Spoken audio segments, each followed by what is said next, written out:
Last week we talked about family cohesion and the importance of connecting with our families because it helps with increasing resilience.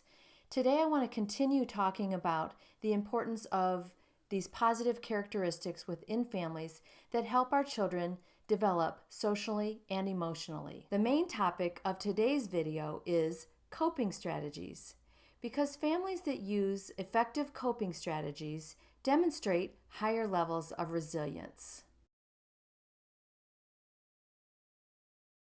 So what are coping strategies? Coping strategies are basically the methods that people use to handle stressful events when they pop up.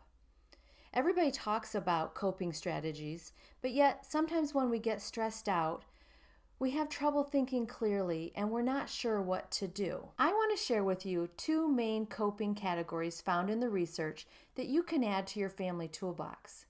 Many of you may cope well naturally, but I think it's very helpful to have an understanding of what kind of coping we're actually doing. Some of our coping strategies are beneficial and others not so much. The two main categories are problem-focused coping and emotion-focused coping. As parents, if we can have an understanding of these types of coping, we can handle our own stressors much more effectively and help our children deal with the stressors in their lives. So, problem-focused coping is a type of coping that confronts problems head-on. It's a way to directly reduce a stressor. It's very active or a very action-oriented way to handle a stressor in your life. And research shows us that this is probably the most effective way to reduce a stressor. So let's talk about examples for problem-focused coping. The first is a problem-solving method, and this is developing a specific plan to handle a problem. I did talk about this in my video on a sense of mastery or sense of control. So if you haven't seen that, it might be helpful to watch the specific step-by-step method that you can use in solving a problem. The next method would be a time management system. If you or your family have trouble getting to places on time, finishing all the things that you need to get done in the day, you might want to think about creating some type of time management system to kind of keep you on track. A third strategy is just talking directly with a person that you might have an issue with or someone you might need to solve a problem with. Kind of go in with a negotiation type strategy. So my daughter is becoming a great little negotiator. She has learned ways to present to mom and dad what she wants. And a couple examples of this is she created PowerPoint presentations. She really wanted a hamster and she really wanted Snapchat. So the first one was in about third grade when she wanted to get a hamster, and I was just like, I don't want a hamster. I'm going to have to keep the cage clean. You know how all of that goes. And then the second one was more recently about getting Snapchat, because I'm not the biggest fan, but you know, we talked about teenagers and how they love Snapchat. So anyway, she created these awesome PowerPoint presentations. The third grade one was, you know, pretty good, but her more recent one was even better because she's older now. But she, in her PowerPoint presentation, she put the pros and cons of each subject.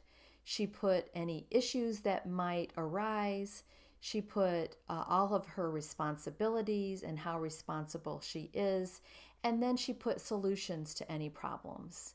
And she did win us over. We ended up with, along the way, 2 hamsters over time and also Snapchat. But of course, we have a few rules that go along with those things. But anyway, if you can talk to people directly and really put your problem out there and negotiate with them, it can be really helpful. A fourth way of using a problem-focused coping method would be basically getting your work done. So this can happen with adults or children. Sometimes we have work to do and we just don't want to do it. But if we can set up a specific plan, specific time, specific date, when we're going to complete things, an action plan, so that we can face our work head on and get things done, we'll do much better. And you can help your kids do the same thing with homework. Set up specific times during the day. Okay, homework is going to be started from 3:45 until 5 o'clock, and it's going to be completed in this particular setting, like say the kitchen. No distractions going on at the time, no phones close by. So really just facing that head on and getting your work completed. The last one I want to talk about is your job. If you're unhappy with your job, or there's just specific characteristics with your job that you're unhappy with, but you're not completely unhappy, you can develop a plan to either look for a new job, set up a specific plan about how you're going to go about doing that. Or you might do something that's called job crafting, where, you generally like your job, but there's certain things that you would like to bring into your job that would make it more enjoyable.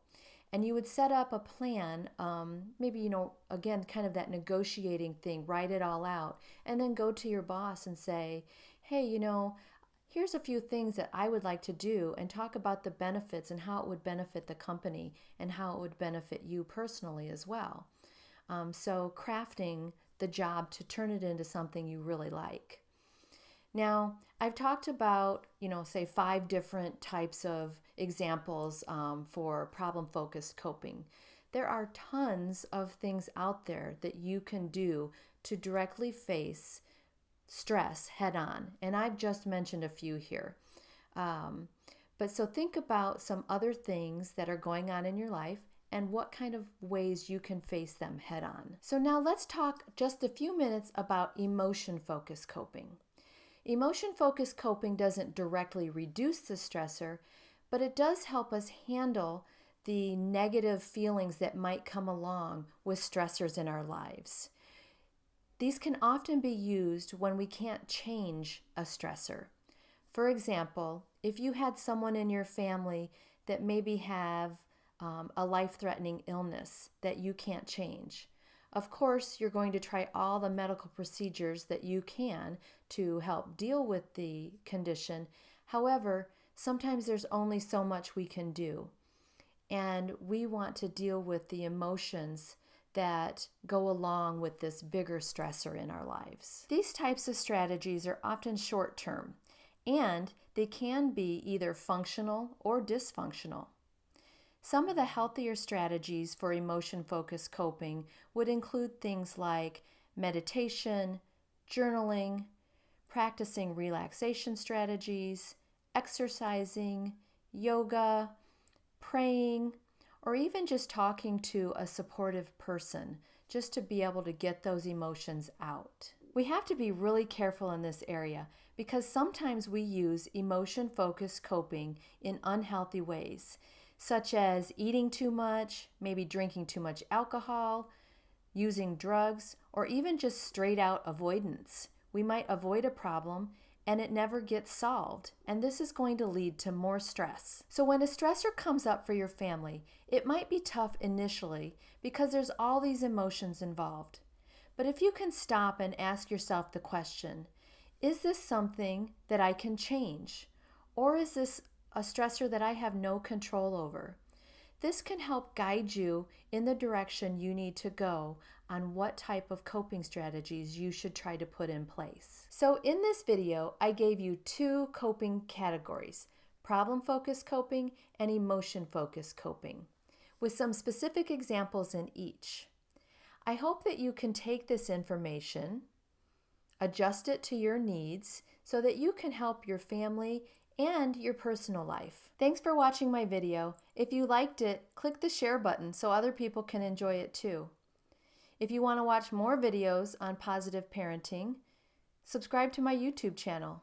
Or if you want to connect more directly to discuss your family's needs, head on over to michelleberryphd.com and you can get in touch with me more directly.